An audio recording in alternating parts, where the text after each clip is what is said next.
ఆహ్! ఎంత దురదృష్టం! ఏమి ఆ బాధ!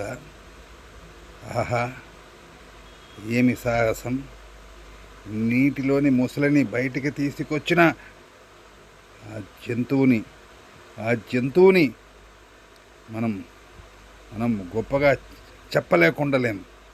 ఎందుకంటే కష్టాల్లో ఉంటే ప్రతి మనిషి ధైర్యంగా ఇలాగే పోరాడాలి. ఇలా పోరాడితే ఇలా పోరాడితే ఏమైనా జరగచ్చు.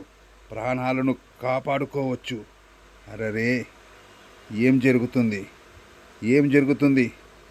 ఆ ముసలికి ఆ జంతువు బలైపోవాల్సిందేనా?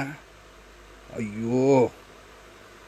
రామచంద్ర, రామచంద్ర, భగవంతుడా, ఆ జంతువుని కాపాడండి. ఆ జంతువుని ఏ రూపంనైనా సరే మీరు కాపాడితే ప్రతి ఒక్కరూ సంతోషిస్తారు. కంటి ముందర ఇలాంటి దుస్థితి ఎవరికీ రాకూడదు. దేవుడా, దేవుడా, ఏమి ఆ పోరాటం! చిన్న జంతువు ముసలితో పోరాడి చివరికి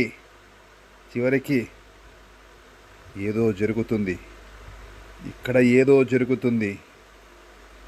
దానికి కాపాడటానికి ఆ భగవంతుడు దీని రూపాన పంపించాడా? చూడాలి, చూడాలి, చూడాలి, చూడాలి, చూడాలి. ఆహ్! ఆహ్! ఇది కదా సినిమా అంటే. బ్రహ్మాండం, బ్రహ్మాండం, తిరుగులేదు పో. ఈ జంతువును చూసి ప్రతి ఒక్కరూ కష్టాల్లో ఉంటే నేర్చుకోవాల్సింది